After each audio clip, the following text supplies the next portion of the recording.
Di masa ketika kerajaan-kerajaan besar masih berdiri gagah di tanah Jawa, saat gong dipukul kala fajar dan dupa menyala sebagai penanda hari, hiduplah seekor burung perkutut yang kelak menjadi legenda di seluruh Nusantara. Burung itu tidak besar, tidak pula tampak istimewa bagi mata orang kebanyakan. Namun bagi siapa yang memahami tanda alam, ia adalah penjaga tak terlihat, pemberi firasat, dan saksi bisu naik turunnya sebuah kerajaan di tengah hutan warna asri. Pagi itu terlihat kabut tipis turun perlahan. Di antara kabut, satu bayangan kecil terbang, lalu bertengger di sebuah batu besar yang dipenuhi lumut hijau. Burung itu bersuara pelan. Kru, kru, suaranya lembut, namun menggema seolah berasal dari dua dunia. Para pertapa yang tinggal di sekitar hutan segera berhenti bertapa. Mereka tahu suara itu bukan suara burung biasa, itu adalah perkutut awan timur.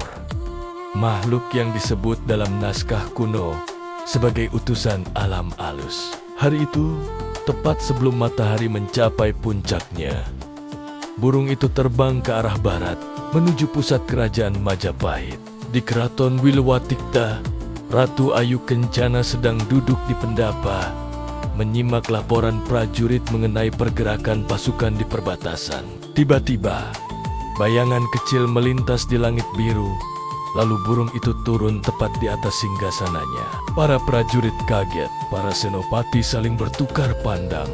Bahkan, sang ratu sempat berdiri, karena burung itu bertengger di tempat yang bahkan manusia pun enggan menyentuh tanpa izin. Namun sesepuh kerajaan, Empu Wiranagara, segera melangkah maju. Ia menunduk, lalu berbisik, "Duh, Gusti Ratu, ini adalah pertanda. Perkutut ini bukan perkutut sembarang. Ia membawa pesan." Sang ratu menatap burung itu. Dalam tatapannya terdapat keteduhan yang membuat siapapun merasa damai. Burung itu bersuara 3 kali, pelan namun bulat. Empu Wiranagara kembali berkata, "Ini adalah pertanda perubahan. Bila ia memilih tinggal, kerajaan selamat. Bila ia pergi, badai akan datang." Seluruh isi pendapa menahan napas, menunggu apa yang akan terjadi selanjutnya. Kehadiran sang perkutut akan menentukan nasib sebuah imperium besar. Pada malam itu, suara perkutut menggema di seluruh keraton, membawa ketenangan yang tak biasa. Para prajurit yang lelah mendadak merasa ringan dan bersemangat kembali. Sang ratu, yang hatinya sedang gundah gulana, tiba-tiba merasa tenang dan damai. Bahkan para dayang yang selalu sibuk dengan pekerjaan mereka merasakan kedamaian yang belum pernah ada sebelumnya. Suara burung itu seolah menyentuh jiwa setiap orang, memberikan keteduhan di tengah kegelapan malam. Namun, ada satu orang yang hatinya justru semakin bergejolak. Dialah Pangeran Maheswara, pewaris tahta yang penuh ambisi. Dengan nada meremehkan, ia berkata, "Bagaimana mungkin seekor burung bisa menentukan nasib sebuah kerajaan?" Empu Wira yang duduk di dekatnya menjawab dengan bijaksana, "Terkadang alam semesta berbicara melalui hal-hal kecil yang tidak kita duga, Pangeran." Tapi Pangeran Maheswara tidak mau percaya. Baginya, itu hanyalah omong kosong. Kekuatan sejati adalah kekuasaan, bukan suara seekor burung. Di dalam hatinya yang gelap, sebuah rencana jahat mulai terbentuk. Ia merasa burung itu adalah ancaman bagi ambisinya. Sebuah simbol kepercayaan lama yang harus disingkirkan. Tidak butuh waktu lama, Pangeran Maheswara memanggil 3 prajurit kepercayaannya. Dengan tatapan tajam dan suara dingin, ia memberi perintah. "Aku ingin burung itu dibawa ke tengah hutan, jauh dari keraton. Jika perlu, lenyapkan saja." Para prajurit terdiam 1000 bahasa. Mereka tahu betul betapa istimewanya burung perkutut itu bagi kerajaan. Namun, ketakutan mereka pada sang pangeran jauh lebih besar daripada rasa hormat mereka pada burung keramat itu.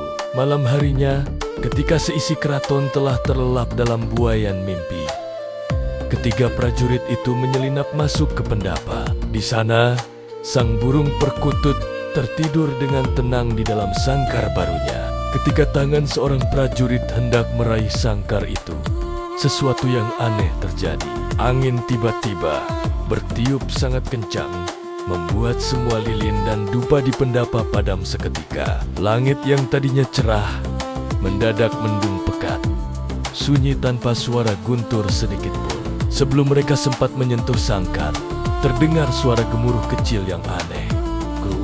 Suara itu sangat panjang, dalam, dan seolah berasal dari dasar bumi. Ketiga prajurit itu langsung jatuh tersungkur. Gemetar ketakutan, mereka merasa seolah ada sosok raksasa tak kasat mata yang berdiri tepat di belakang mereka, mengawasi dengan marah. Keesokan paginya, ketiga prajurit itu jatuh sakit. Tubuh mereka demam tinggi dan menggigil tanpa henti.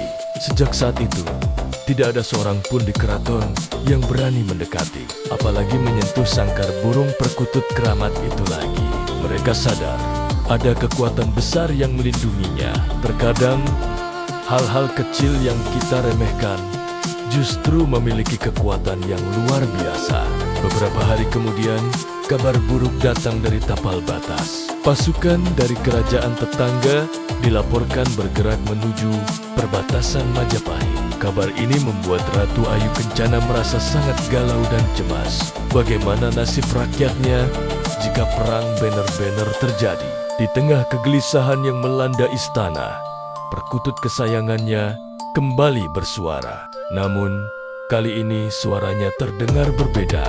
Kicauannya lebih tinggi, lebih cepat, seolah-olah sedang memberikan sebuah aba-aba yang mendesak. Melihat keanehan itu, Empu Wira, penasihat bijaksana kerajaan, segera menghadap Ratu. Ia berkata dengan penuh keyakinan, "Gusti Ratu, burung ini sedang memberi kita isyarat. Saya yakin besok pagi adalah waktu terbaik untuk memulai pergerakan pasukan kita." Tanpa ragu, Ratu Ayu Kencana mempercayai nasihat itu. Sejak perkutut itu datang, ia merasa pikirannya menjadi lebih jernih dan setiap keputusannya terasa lebih tepat. Maka, saat fajar pertama menyentuh bumi, pasukan Majapahit bergerak dalam senyap menuju perbatasan. Dan benar saja, apa yang mereka temukan sungguh di luar dugaan. Pasukan musuh terlihat masih beristirahat, sama sekali belum siap untuk bertempur. Dengan keunggulan elemen kejutan ini, peperangan pun berhasil dimenangkan dengan mudah, tanpa menelan banyak korban jiwa. Kemenangan gemilang ini membuat seluruh kerajaan bersorak-sorai. Seketika, burung perkutut itu dipuji dan dijuluki sebagai sang penuntun Majapahit. Namun, di tengah perayaan kemenangan, ada hati yang terbakar oleh kedengkian. Pangeran Maheswara, pewaris tahta, merasa semakin iri dengan ketenaran burung itu. "Rakyat memuji burung itu lebih dari aku, pewaris sah kerajaan ini," geramnya dalam hati. Kemarahan itu membutakan mata hatinya. Ia pun kembali mencoba untuk merebut burung itu dari sangkar emasnya, berniat menyingkirkannya untuk selamanya. Akan tetapi, setiap kali Maheswara mendekat, perkutut itu mengeluarkan suara yang aneh, suara yang lirih namun menusuk, membuat kepala Maheswara terasa pusing berputar-putar. Seolah-olah ada sebuah kekuatan tak kasat mata yang dengan tegas menolak kehadirannya. Rasa sakit di kepalanya semakin menjadi, membuatnya terpaksa mundur. Kegagalan ini justru membuat kebenciannya terhadap sang penuntun Majapahit semakin membara. Ia bersumpah akan mencari cara lain untuk melenyapkan burung itu. Pada malam bulan purnama yang terang benderang, sebuah kehebohan mengguncang seluruh keraton. Perkutut keramat, burung kesayangan Ratu Ayu Kencana, tiba-tiba lenyap dari sangkarnya. Suaranya yang merdu tak lagi terdengar, menyisakan kesunyian yang mencekam, Seluruh istana panik. Para prajurit diperintahkan untuk menyisir setiap sudut keraton. Mereka mencari di perpustakaan yang luas, di antara tumpukan naskah kuno, bahkan sampai ke taman rahasia Keputren yang tersembunyi. Namun, burung itu tak ditemukan dimanapun. Kecemasan mulai merayapi hati Ratu Ayu Kencana. Wajahnya yang biasanya teduh, kini tampak gusar. Di tengah kebingungan itu, Empu Wira, penasihat bijaksana kerajaan, angkat bicara. Pandangannya tajam menembus malam, seolah melihat sesuatu yang tak kasat mata. Jika perkutut itu pergi, itu adalah pertanda, ujarnya dengan suara berat. Pertanda bahwa kegelapan akan segera muncul dari dalam kerajaan ini sendiri.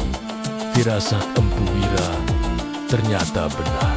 Kegelapan itu datang lebih cepat dari yang diperkirakan, dan wujudnya adalah Pangeran Maheswara, adik sang ratu sendiri.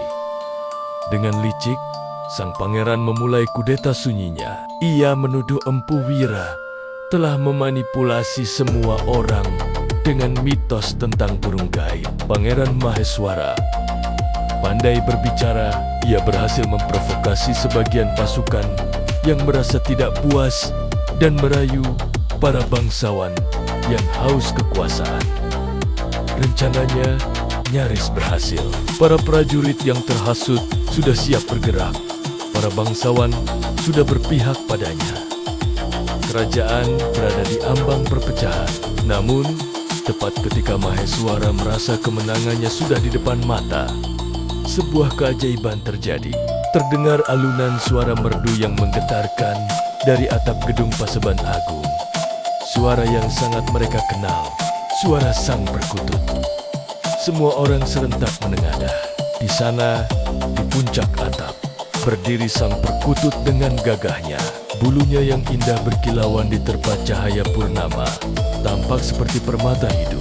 Suaranya terdengar lembut, namun setiap nadanya seolah memiliki kekuatan magis yang mengetuk langsung ke pintu hati setiap orang yang mendengarnya. Para bangsawan yang tadinya termakan provokasi tiba-tiba merasa malu pada diri mereka sendiri. Para prajurit yang hampir membangkang seketika merasa bersalah atas niat mereka. Dalam sekejap, rencana kudeta Pangeran Maheswara runtuh. Berkeping-keping, dipatahkan hanya oleh nyanyian seekor burung. Kekuatan kesetiaan dan kebenaran yang disuarakan melalui alunan merdu sang perkutut sekali lagi menyelamatkan kerajaan dari kehancuran. Bayangkan adegan ini di hadapan singgasana Pangeran Maheswara yang dikenal tangguh dan penuh ambisi, tiba-tiba bertekuk lutut di depan ibunya, sang ratu. Dengan suara bergetar, ia mengakui kesalahannya. "Ampuni aku, Ibu," katanya. "Aku telah dibutakan oleh ambisi." Suasana hening seketika. Sang ratu tidak langsung menjawab. Ia hanya melangkah maju dan dengan lembut memegang bahu putranya. Sebuah gestur yang lebih kuat dari 1000 kata. Di tengah momen yang tegang itu, perkutut yang menjadi pusat perhatian melompat dari singgasana ke bahu sang pangeran. Burung itu kemudian bersuara 3 kali. Suaranya pelan, dalam, namun seolah menembus relung jiwa. Saat itulah pertahanan Maheswara runtuh. Ia menangis terseduh-seduh.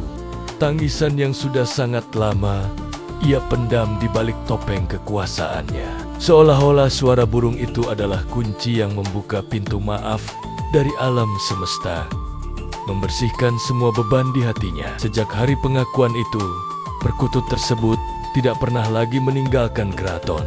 Kehadirannya menjadi simbol baru bagi seluruh kerajaan. Ia melambangkan keteduhan seorang pemimpin, kebeningan hati, dan sebuah pertanda langsung dari alam. Burung itu menjadi pengingat abadi bahwa kekuasaan sebesar apapun tidak boleh membuat manusia lupa diri. Kehadirannya ditafsirkan berbeda oleh setiap kalangan. Para prajurit percaya suara merdunya mampu menjaga istana dari gangguan roh-roh jahat. Para bangsawan melihatnya sebagai lambang wibawa dan legitimasi ilahi. Bahkan para pertapa yang datang ke keraton mengaku bahwa suaranya bisa menenangkan jiwa yang gelisah dan membantu mereka dalam meditasi. Melihat fenomena ini, Empu Wira, penasihat bijaksana kerajaan, menghadap ratu dan berkata, "Selama burung ini tinggal di sini, kerajaan kita akan selalu diliputi cahaya dan kedamaian atas segala keajaiban yang dibawanya." Burung itu akhirnya diberi nama kehormatan, sebuah nama yang akan terukir dalam sejarah kerajaan selamanya. Kukuto Wijaya, yang berarti sang perkutut pembawa kemenangan, bukan kemenangan perang, tapi kemenangan atas ego, amarah, dan keserakahan. Kisah Kukuto Wijaya mengajarkan kita bahwa kekuatan sejati bukan hanya tentang tahta atau senjata, tapi juga tentang kebijaksanaan, kerendahan hati, dan kemampuan untuk memaafkan. Terima kasih sudah menyimak cerita ini. Jangan lupa subscribe agar tidak ketinggalan kelanjutan kisah-kisah menarik lainnya. Dan tetap jaga sholat 5 waktu. Sampai jumpa di video berikutnya.